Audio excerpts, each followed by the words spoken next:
Thank you. Test, 1, 2. Perfect. Hi, I'm Ugur. I'm a product owner at API 3, and I'm going to be presenting something that we've been working on for quite some time, Oracle extractable value through order flow auctions. Before I get started, I typically like to ask, how much do you know about oracles? Does everyone here know how an oracle works? Raise of hands if you do. Perfect. Quite some people. So the next slides then will be pretty boring, but I'll go over them anyway. So why oracles? Pretty short. Blockchain is essentially isolated in itself. You can't simply make API calls. So if you need some type of information, like the weather, you need some entity bringing that in for you. I typically like to take the example of price feeds. How is data being brought on chain? Price feeds are essentially price information that is maintained on-chain according to certain conditions. And it is according to certain conditions because we have a cost limitation. We cannot simply update data each and every single block. Imagine an ETHUSD data feed on Ethereum mainnet. You simply cannot pay that much money to update it with every single block. And there are two dominant architectures, namely pull and push oracles, that are currently being used to consume price information. I'm going to go into the first one, push oracles. People might know this from Chainlink. So data points are essentially updated according to certain triggers, namely deviation and heartbeat. So for instance, every 1% move, if we have an on-chain price of 1,000 ETH, we know the next update will be 1,010 or 990. Or heartbeat, if there hasn't been an update in the last hour, please update the price. The goal of push oracles effectively is to reflect the real world on-chain whenever it matters to save costs. And whenever it matters is typically defined as a certain price move or no update in a while. The good thing about push oracles is that a price is maintained on-chain. You can simply consume it. You don't need to think about getting it or whatever. You simply read price from storage. Problems with push oracles. Everybody always wants the latest price, and it is because of that they are pushing for very low deviations. Like, you want to be as close to the real world as possible, but that low deviation threshold is increasing cost exponentially. So you're basically, the lower you go, you're striving for every block, which again makes it unaffordable to do so. So we got to ask ourselves, who pays for that granularity? Is it the chains themselves, which some do? Is it the dApps? Rarely dApps pay for oracles. Is it the oracles themselves that subsidize it? Another major disadvantage is that a typical push architecture, the update is only triggerable by the oracles that are defined in a data set. For instance, again, if you look at something like Chainlink, there are 30 nodes in the ETHUSD price feed, and they update according to 1% and 1 hour. You cannot pay them, you cannot do anything to force an update. That is what you live with.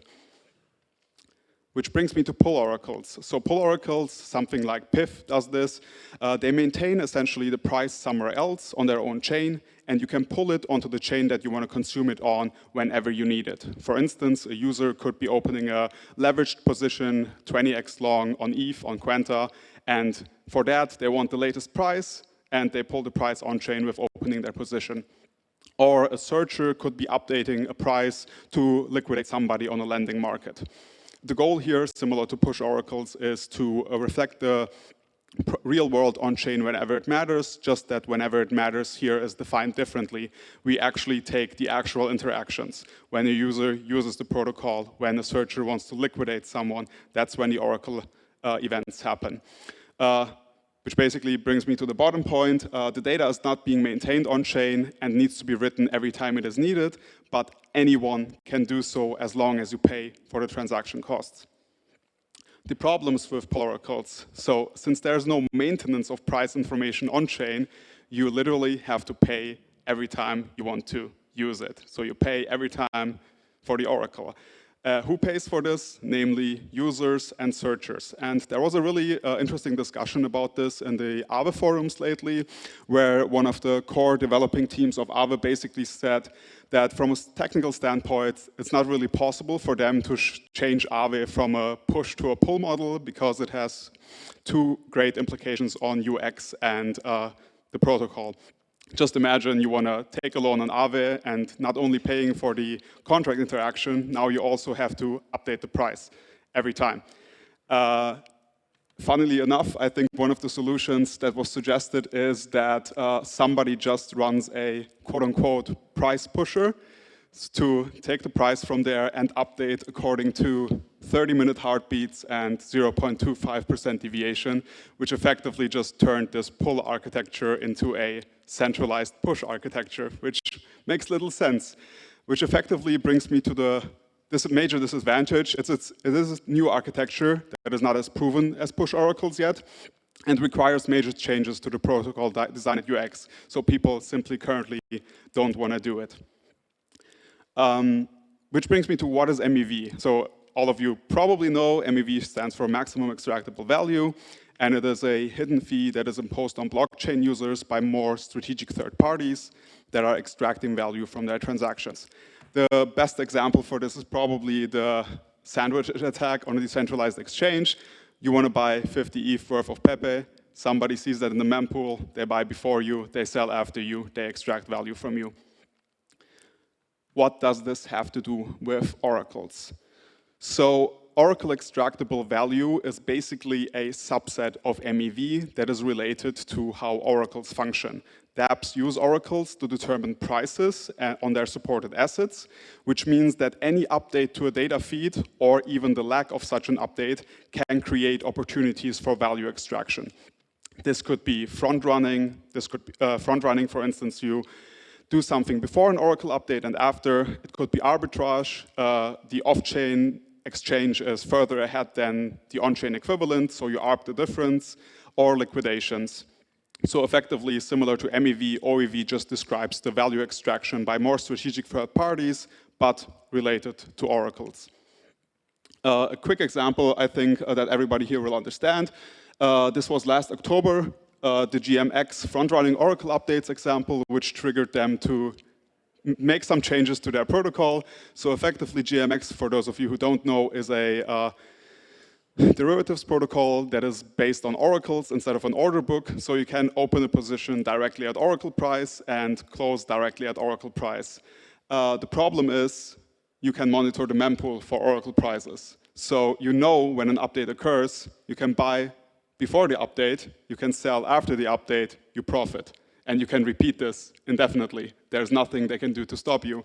And that effectively led to approximately 10% of their entire protocol revenue or profits being extracted by MEV bots over 40 days, which led to $260,000 being essentially just siphoned off. So OEV awareness. Most of the blockchain industry acknowledges OEV. We've been talking about it, I think, for 2 or 3 years. However, neither Oracle solutions or dApps today are really OEV aware. And what I mean by that is that they don't do anything significant to stop losing value to third parties. A band-aid solution typically is ask for more granular feeds. But as I explained in the push Oracle scenario, you can't do every block on every asset. There's just simply not enough money in this ecosystem to pay for that.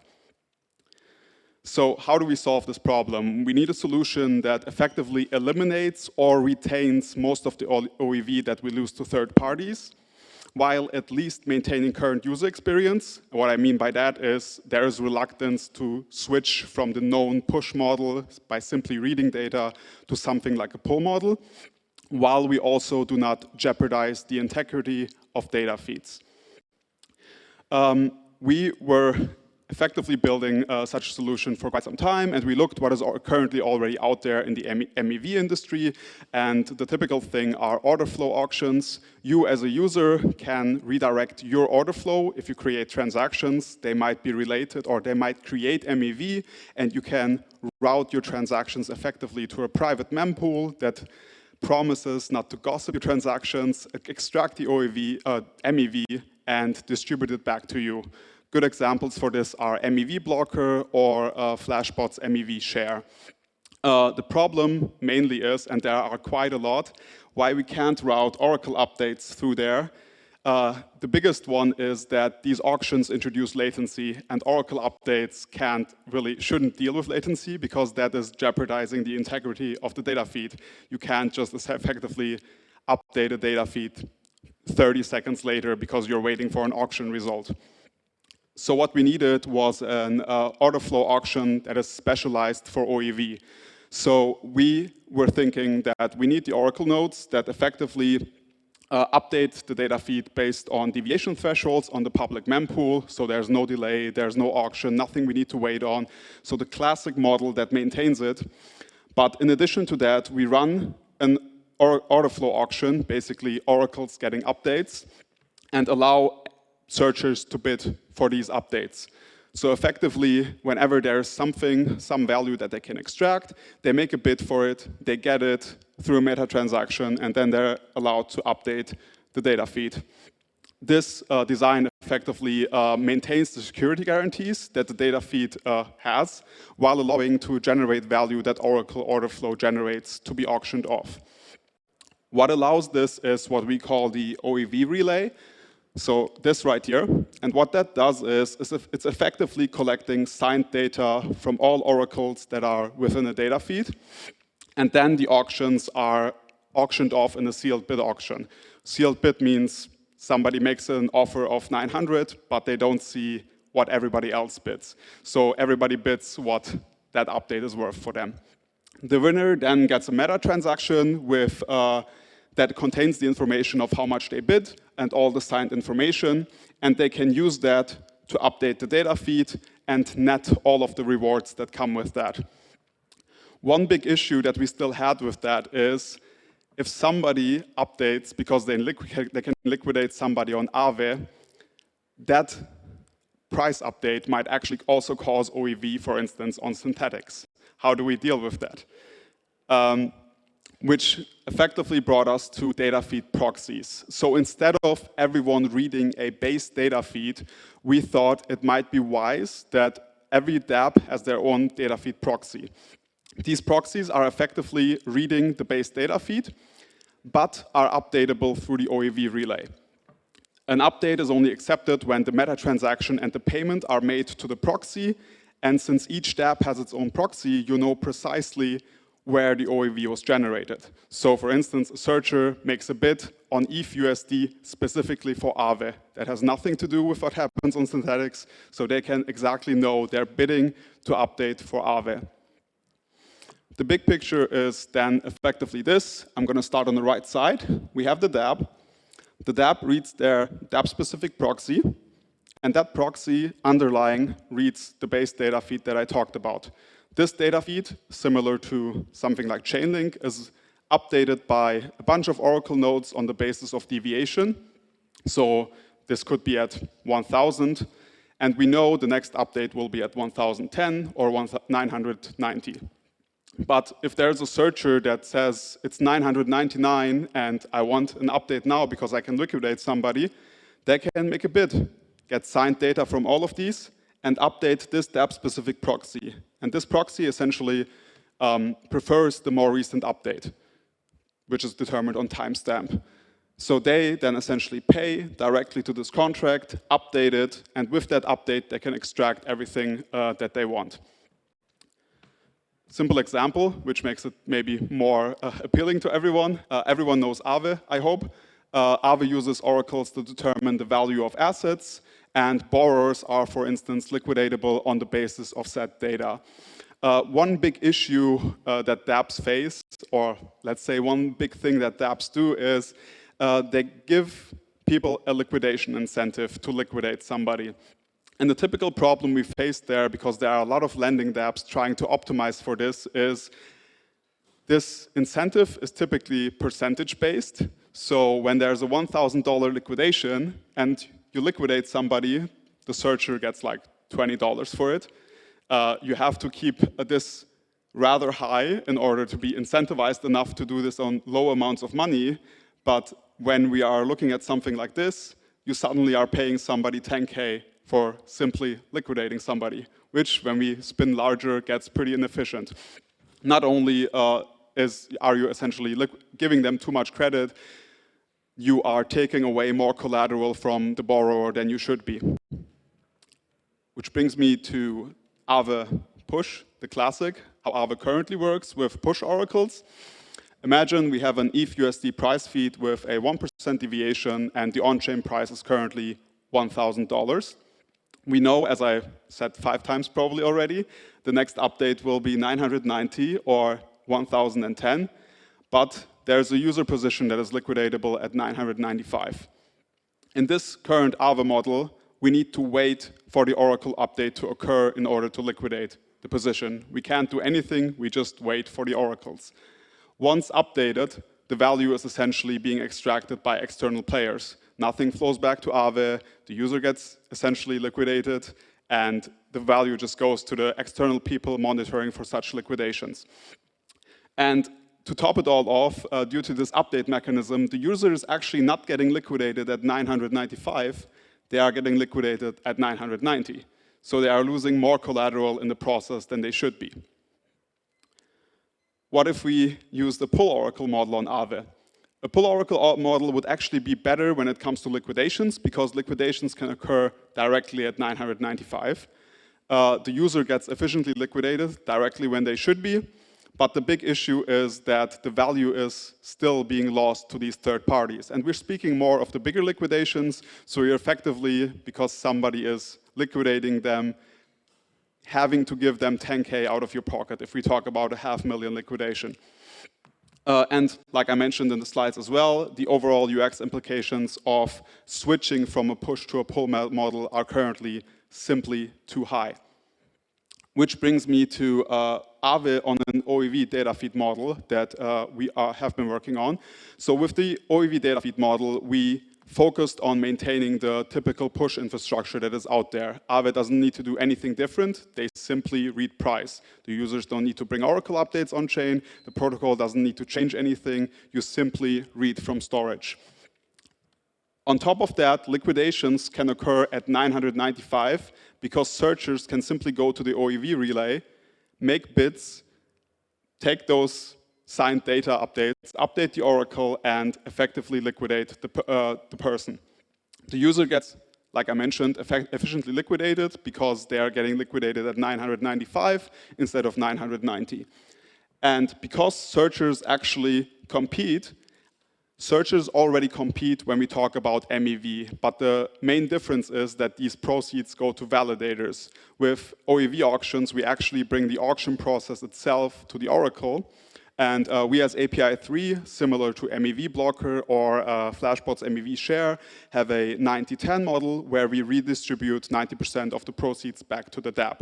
So effectively, Aave retains more value through competition among the searchers. The value doesn't go to the searchers and validators that they bribe. The searchers are actually paying back the dApp for the value that they bleed. So why use OEV data feeds? I've been on vacation the last 2 weeks. I have been told it is now called OEV Share, if I'm correct, yes. So similar to MEV, the users demand that MEV that there are solutions to MEV extraction. We know about MEV Blocker, we know about stuff like CowSwap, we know about Flashbot's MEV Share, and OEV is actually nothing different. Just like users want something to block MEV being extracted from them, dApps are slowly and more frequently demanding that value that they're bleeding away due to Oracle updates gets minimized or eliminated entirely. And with OEV data feeds, we effectively wanted to create an opportunity for sustainable revenue for the oracles while helping dApps, users, and chains retain value that they're bleeding away currently due to oracles that simply update without thinking about what actually happens due to their updates. And that is pretty much it. We have a bounty today, so just check out the hacker manual, I believe it is. And there are also some t-shirts for everyone that wants some. And otherwise, I am open for questions if there are some.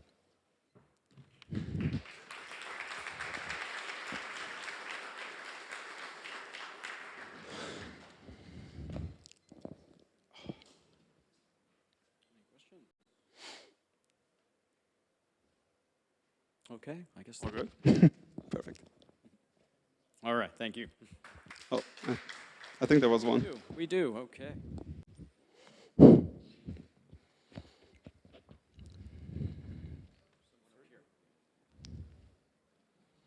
Thank you.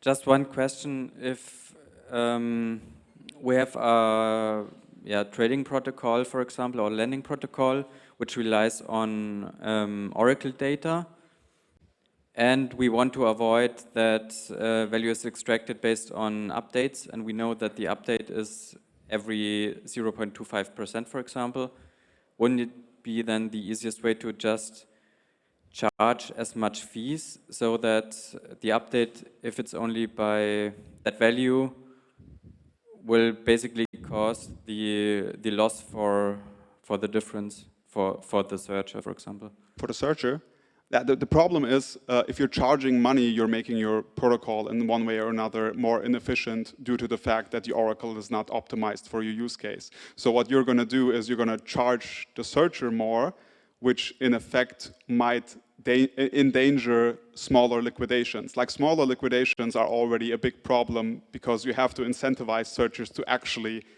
take them on because there's nearly no money in it. But while doing so, you're making the larger liquidations way too attractive. So if you're going to charge something on top, you're just going to make the problem on the smaller and bigger, and people are just not going to liquidate those people anymore, or barely. Okay, makes sense. Thank you. All right, last question. Hi. So how large is this problem? I mean, you gave an example saying that 250K was kind of dragged out of GMX, and like MEV is a really big problem. Like, is there a way to kind of quantify how large is the opportunity and the problem here? Basically, anything that in one way or another uses an Oracle is somehow creating OEV. And in some cases, it is just accepted, for instance, the liquidation example. And in some cases, there are protocols effectively running their own searchers and limiting who can liquidate on their platform or who can arbitrage on their platform because there's MEV bots and others coming in and simply taking value out of it.